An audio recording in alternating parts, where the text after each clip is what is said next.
दोस्तों, रामचरितमानस में और रामानंद सागर की रामायण नामक सीरियल में सीता जी को धरती माता गोदी में बिठाकर पृथ्वी के अंदर ले जाती हैं। इसके बाद सीता दोबारा फिर नजर नहीं आती हैं। क्या वास्तव में सीता जी फिर लौटकर कभी नहीं आईं? और वो नहीं लौटी तो आखिर गईं कहाँ? दोस्तों, आनंद रामायण जन्म कांड के अनुसार जब महर्षि वाल्मीकि ने श्री राम की विराट सभा में कहा कि हे राम, सीता सर्वथा पवित्र है और यह लव कुश आपकी संतान है, तो श्री राम ने कहा, गुरुजी मुझे क्षमा करें, मैं यह जानता हूँ जो आप कह रहे हैं वह सत्य है। फिर भी संसारी लोगों को विश्वास दिलाने के लिए इस सभा में सीता का शपथ करना बहुत आवश्यक है।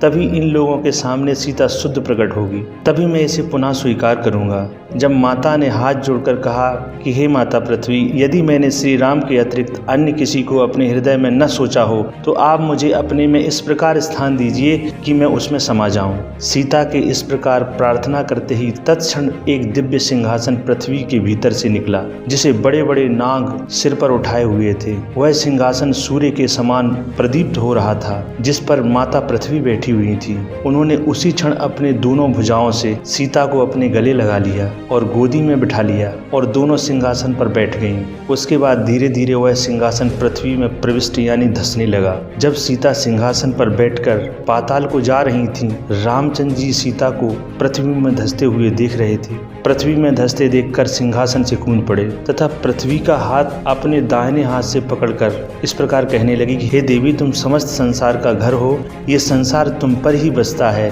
सारे संसार की तुम माता हो। आप पर कितने ही समंदर हैं, आप सबको संपत्ति देने वाली हैं और आपके उदर में अनेक प्रकार की औषधियाँ जन्म लेती हैं और माता आप आदि शक्ति हैं, परंतु मैं आपका रचयिता हूँ। यह सीता आपकी कन्या है, इससे आप मेरी एक रिश्ते से सास हैं, परंतु विवाह के समय आपने कन्यादान नहीं किया था, इससे अब आप कर दीजिए। हे देवी, आप हम पर प्रसन्न होवें, अन्यथा मैं आपसे असंतुष्ट हो जाऊंगा। राम के इस प्रकार प्रार्थना करने पर धरती ने कुछ ध्यान नहीं दिया। सीता धीरे धीरे पृथ्वी में धंसती जा रही थी। प्रार्थना करने पर भी जब रामचंद्र जी ने देखा कि पृथ्वी मेरी बातों को कुछ भी नहीं सुन रही है, तो मारे क्रोध के उनके नेत्र लाल हो गए। तब लक्ष्मण से बोले, लक्ष्मण, मेरा धनुष तो उठा लाओ, मैं पृथ्वी को उसके इस हट का अभी दंड देता हूँ। मेरे बाणों से भयभीत होकर यह अभी सीता को लौटा देगी। और लक्ष्मण, मैं इसको जान से नहीं मारूंगा, बस इससे सीता छुड़ा लूंगा। फिर तो लक्ष्मण ने तत्क्षण धनुष बाण लेकर राम जी के सामने रख दिए। राम ने धनुष लेकर उस पर प्रत्यंचा चढ़ाई। अब जैसे ही प्रत्यंचा चढ़ाई, उसी समय आंधियां चलने लगी, समुद्र में प्रलय की तरंगें उठने लगीं, आकाश से तारे टूटकर गिरने लगे, दसों दिशाएं थर्राने लगीं, देवता थरथराने लगे और भोलेनाथ का ध्यान भंग हो गया।